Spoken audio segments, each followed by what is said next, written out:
3 o'r gloch, croeso. Croeso I 10 am 3. Helen dwi, a heddiw, today, mae Eiri yn helpu. So if you've got any questions at all you'd like to ask during the next 10 minutes, Eiri is on hand to answer them. Mae Eiri yn helpu. Okay, so heddiw, today, dydd Mercher, Gwers 11. Oh, we haven't actually done any numbers yet beyond 10. So to give you practice going over 1 or dim to 10, I'm going to give you a telephone number. If you've got a piece of paper at hand, jot it down.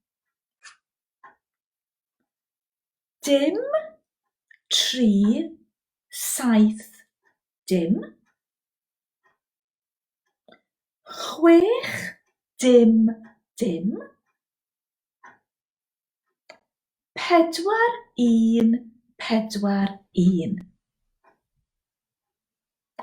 Dim 3 7 dim 6 dim dim 4 1 4 1. Here it is, blue Peter, one I did earlier. So, dim 3 7 dim 6 dim dim dim 4 1 4 1. Da iawn. Now Tim, this is actually a proper telephone number. It's the number to ring if you've got any comments or questions for S4C. And our television channel, of course, is doing so much at the moment, not only to keep us informed about the coronavirus, but also to provide entertainment for us and to provide education for our children with CEW. And no seal, next Sunday night, there's a new programme starting at 8 o'r gloch, where we'll see celebrities dysgu Cymraeg. Tune in, if you like it, give them a ring. Da iawn, diolch yn fawr. Okay, so, yesterday, Gwers 10, dydd Mawrth, we started learning how to ask questions about other people. Do you remember? We went from mae hi'n oer, she or it is cold, to ydy hi'n oer. Mae e'n oer, ydy e'n oer. Mae Sian yn oer, ydy Sian yn oer. And yesterday you asked me questions about my husband, Danny, and my daughter, Fleer. Ond mae 4 person yn byw yn y cartre. So today, you can ask me questions to revise about Gwynfor, my son. Okay. Ask me, does he work? Ydy e'n gweithio? Nac ydy. Mae e yn y coleg. Ask me, does he play rugby? Ydy e'n chwarae rygbi? Nac ydy. Mae e'n chwarae pêl-droed.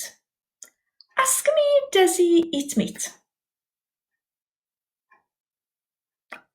Ydy e'n bita cig? Ydy. Mae e'n bita cig. And finally, ask me, does he drink tea? Ydy e'n yfed te? Ydy. Mae e'n yfed te. Lot. Da iawn. So, the first 2 questions were negative answers, nac ydy, and the last 2 were ydy. And as I said yesterday, we're now going to have a little quiz. I want you to give me the correct answers, yeah? And it'll be either a yes or a no. See how quick you can type them up on the page. Okay. Wyt ti'n hoffi pizza? Dych chi, a group of you, dych chi'n hoffi pizza? Ydy e'n hoffi pizza? Wyt ti'n gyrru? Dych chi'n gyrru, a group of you?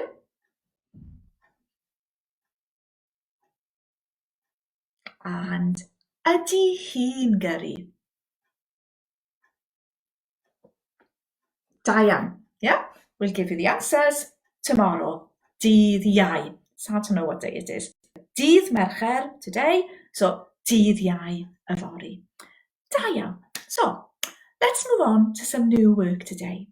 We can almost say so many things about so many people in the present. We've got one to go. To learn how to say they do or they are. Let's have a listen. We know mae hi, she is. Mae e, he is. They are is very easy. Mae nhw. Mae nhw. Mae nhw. A chi? Mae nhw. It's probably easier to put it into a sentence. So just repeat after me. Mae nhw'n gweithio.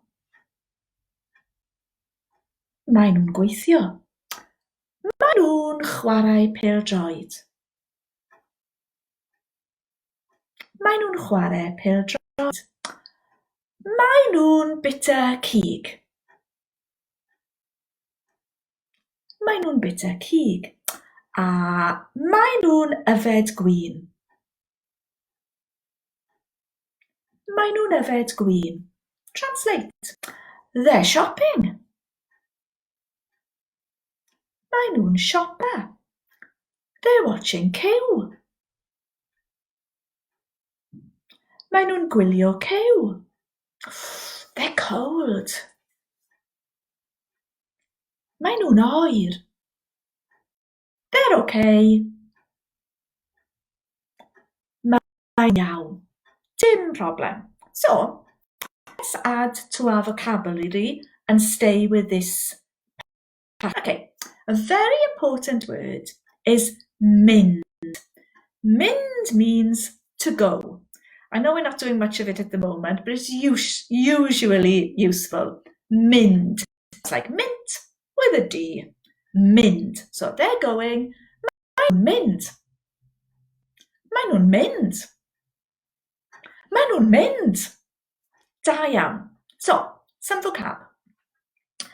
One thing which is useful still at the moment is mae nhw'n mynd. Hope you can see that. Mae nhw'n mynd i'r gwely. They're going to bed, i'r gwely. I'r gwely. Mae nhw'n mynd i'r gwely. Da iawn. Try it without seeing the word. Mae nhw'n mynd i'r gwely.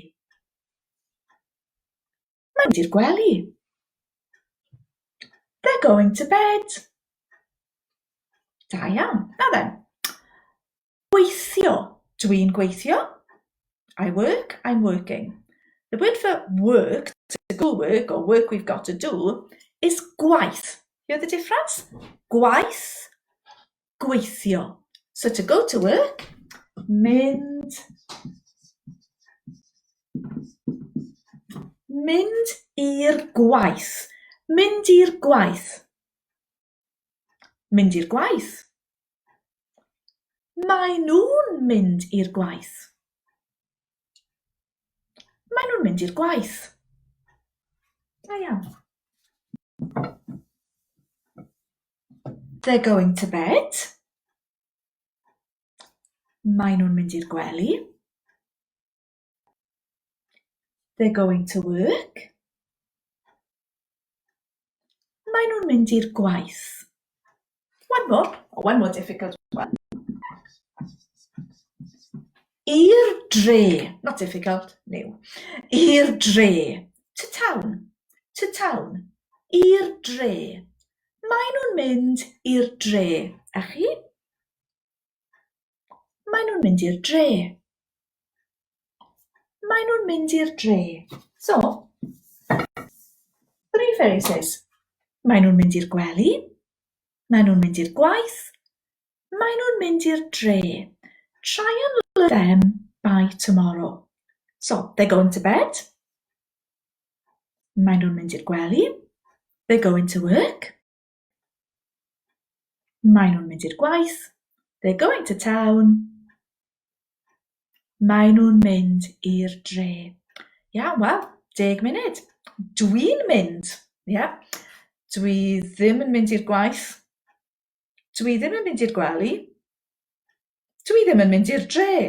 But dwi'n mynd am dro. I'm going for a walk. My first and only one of the day. Dwi'n mynd am dro. Hwyl tan y fory. Dwi'n mynd. Hwyl.